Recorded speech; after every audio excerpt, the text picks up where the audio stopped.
Hello everyone, ఈ వీడియోలో used to, be used to and get used to. Used టుని different కాంబినేషన్స్తో ఎలా యూజ్ చేయాలి, వాటి మీనింగ్స్ అండ్ ఎగ్జాంపుల్స్తో సహా చూద్దాం. ఫస్ట్ యూజ్డ్ టు ఎప్పుడు ఎలా వాడాలో చూద్దాం.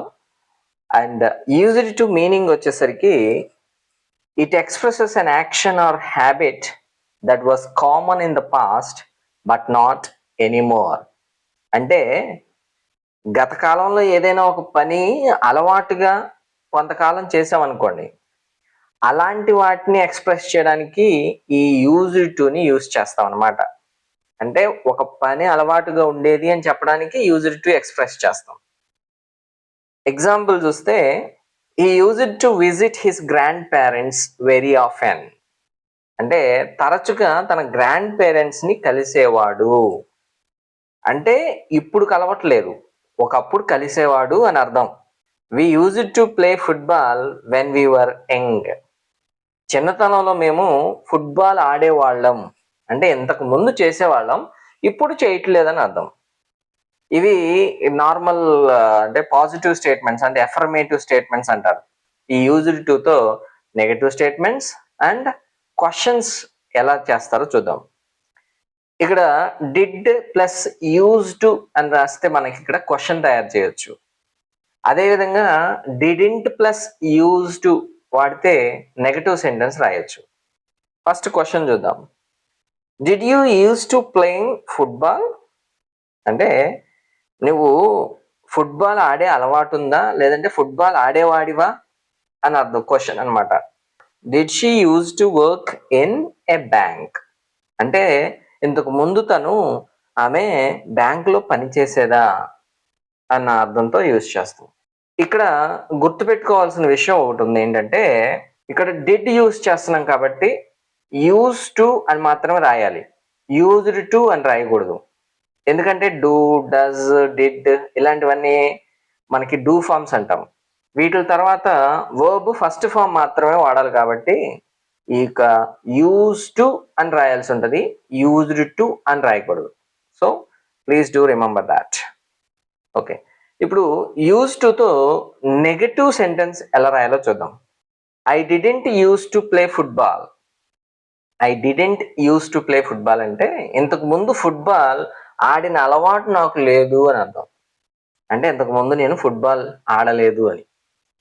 అదేవిధంగా ఇంకొక విధంగా సెంటెన్స్ రాయొచ్చు. అంటే మీకు డిఫరెన్స్ తెలియడం కోసం చెప్తాను చూడండి. నేను ఎప్పటి వరకు అసలు ఫుట్బాల్ ఆడనే లేదు అంటే దాన్ని ఎలా రాస్తాం? I haven't played football so far. అంటే ఇప్పటి వరకు అసలు ఫుట్బాల్ ఆడలేదు. ఇక్కడ డిఫరెన్స్ ఎక్కడుందంటే యూజ్ టు అనేది అలవాటు అని చెప్పడానికి యూజ్ చేస్తాం. ఇక్కడ second sentence I haven't played football అంటే అసలు ఒక్కసారి కూడా ఆడలేదు అనేది అర్థంతో యూజ్ చేస్తాం. ఇక్కడ అలవాటు గురించి మాట్లాడడం, జస్ట్ చేసామా లేదా అనేది గురించి మాట్లాడతాం. సో ఆ డిఫరెన్స్ మీరు తెలియడం కోసం చెప్పాను. బీ యూజ్డ్ టు ఎలా యూజ్ చేయాలో చూద్దాం. బీ అంటే మనకి బీ ఫార్మ్స్ అని అర్థం. అంటే ఒక బీ ఫార్మ్ ఉండి దాని తర్వాత యూజ్డ్ టు యూజ్ చేస్తాం అనమాట. అంటే ఈజ్ కానీ, ఆమ్ కానీ, ఆర్ కానీ, వాజ్ కానీ, వర్ కానీ ఇలాంటి బీ ఫార్మ్స్ తర్వాత యూజ్డ్ టు యూజ్ చేస్తాం. ఇది ఏం చెప్తుందంటే to express a situation that is not new or strange because you have experienced it many times. నువ్వు ఒక పనిని అనేక సార్లు చేయడం వల్ల అది నీకు ఇప్పుడు ఏమాత్రం కొత్త కాదు, అంటే న్యూ కాదు, కొత్తది కాదు అని చెప్పడానికి మనం ఇక్కడ ఈ be form plus use to use చేస్తాం. బీ యూజ్డ్ టు రాసిన తర్వాత మనకి ప్రనౌన్ రావచ్చు, నౌన్ రావచ్చు అండ్ జెరండ్ కూడా యూజ్ చేయొచ్చు. అంటే పాసిబిలిటీస్ ఉన్నాయి. అంటే యూజ్డ్ టు తర్వాత ఆ యొక్క remaining part of the sentence ఎలా ఉంటుంది అంటే తర్వాత నౌన్ ఉండొచ్చు, ప్రనౌన్ ఉండొచ్చు, జెరండ్ ఉండొచ్చు. ఇక్కడ జెరండ్ అంటే ఏం లేదు, వర్బల్ నౌన్ అంటారు. అంటే వర్బ్ లానే ఉంటది కానీ అది నౌన్ లా వర్క్ చేస్తుంది అనమాట. అంటే ఇంగ్ ఫార్మ్స్ ఉంటాయి, జెరాండ్స్ లో ఇంగ్ ఫార్మ్స్ ఉంటాయి. He used to the noise in Istanbul అనే ఒక ఎగ్జాంపుల్ చూస్తే ఇక్కడ ఇస్తాంబుల్ అనే కంట్రీలో ఆ నాయిస్ కి అలవాటు పడ్డాడు. అంటే అతను అలవాటు పడిపోయాడు అనమాట. అలవాటు అయిపోయింది అని చెప్పడానికి మనకి be form plus used to వాడతామని చెప్పాం. సో ఇక్కడ ఆ ఇస్తాంబుల్ అనే కంట్రీలో నాయిస్ కి తను అలవాటు పడిపోయాడు అన్న అర్థంతో ఈ సెంటెన్స్ చెప్పాం. I'm used to it. I'm used to it అంటే అది నాకు అలవాటు అయిపోయింది, నాకు మామూలు అయిపోయింది, సదా మామూలు అయిపోయింది, అలవాటు అయిపోయింది అంటారు. And I'm used to walking to school. I'm used to walking to school అంటే నాకు స్కూల్కి నడిచి వెళ్ళడం అలవాటు అయిపోయింది. He used to swimming every day అంటే ప్రతిరోజు స్విమ్మింగ్ చేయడం తనకు అలవాటు అయిపోయింది. ఓకే, ఇట్లా అలవాటు అయిపోయింది అని చెప్పడానికి మనకి బీ ఫామ్ తర్వాత యూజ్డ్ టుని యూజ్ చేస్తాం. మరి దీనికి నెగటివ్ సెంటెన్స్ రాయొచ్చా అంటే రాయొచ్చు. Okay, be form plus used టుతో నెగటివ్ సెంటెన్సెస్ కూడా రాయొచ్చు. ఎలాగంటే I'm not used to getting up early. I'm not used to getting up early అంటే నాకు త్వరగా లేవడం అలవాటు లేదు, అంటే అలవాటు కాలేదు. And Jack was not used to eating non veg when he was young. అంటే జాక్ తన చిన్నతనంలో నాన్ వెజ్ తినడం అలవాటు చేసుకోలేదు, అంటే అప్పుడు అలవాటు చేసుకోలేదు, తర్వాత అయ్యి ఉండొచ్చు అవ్వకపోయి ఉండొచ్చు, అది నెక్స్ట్ విషయం. ఓకే, నాకు అలవాటు అయిపోయింది అని చెప్పడానికి be form plus used to వాడాం. అండ్ దాన్ని నెగటివ్ చెప్పడానికి అలవాటు కాలేకపోయింది, అలవాటు చేసుకోలేకపోయాను అని చెప్పడానికి మనకి ఇక్కడ be form plus and negative అంటే నాట్ యూజ్ చేస్తాం. అక్కడ బీ ఫామ్ తర్వాత నాట్ యూజ్ చేస్తాం.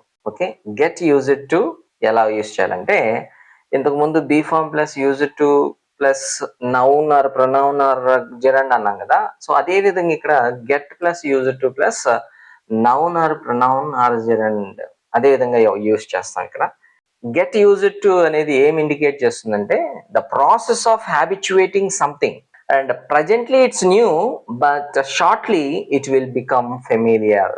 అంటే ఏదైనా ఒక పని అలవాటు చేసుకుంటున్నాం లేదంటే అలవాటు అవుతుంది అని చెప్పడానికి ఇక్కడ ఈ యూజ్డ్ టుని గెట్ తో కలిపి యూజ్ చేస్తారు. ప్రస్తుతానికి ఆ పని ఇంకా కొత్తదే కానీ త్వరలో అలవాటు అయిపోతుంది అని చెప్పడానికి ఇక్కడ గెట్ యూజ్డ్ టు అనేది యూజ్ చేయడం జరుగుతుంది అనమాట. సో వీటి తర్వాత నౌన్ కానీ ప్రొనౌన్ కానీ జెరండ్ కానీ యూజ్ చేస్తాం. యూజ్డ్ టు తర్వాత నౌన్ కానీ ప్రొనౌన్ కానీ జెరండ్ కానీ. ఎగ్జాంపుల్ చూడండి, ఇక్కడ I'm getting used to the new routine.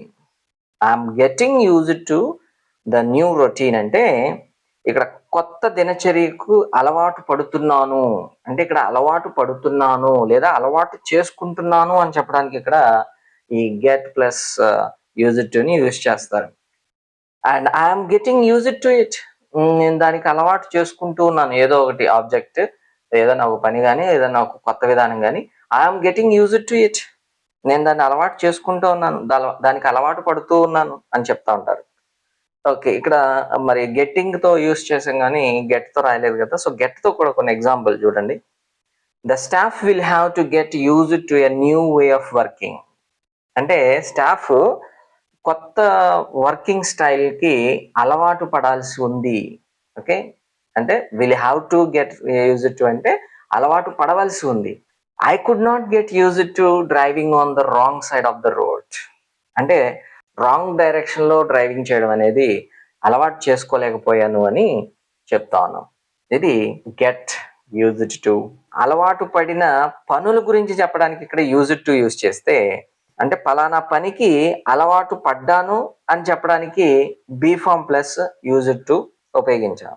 అయితే పలానా పని అలవాటు చేసుకుంటున్నాను అని చెప్పడానికి లేదా అలవాటు చేసుకుంటాను అని చెప్పడానికి ఇక్కడ గెట్ ప్లస్ యూజ్డ్ టు అనేది యూజ్ చేస్తాం అనమాట. I hope you got clarity about used to, be used to and get used to. ఏదైనా డౌట్ ఉంటే కామెంట్ సెక్షన్ లో తెలియజేయండి అండ్ వీడియో నచ్చితే లైక్ చేయండి అండ్ ఛానల్ని సబ్స్క్రైబ్ చేసుకోవడం మర్చిపోవద్దు. Thank you. See you soon in the next video.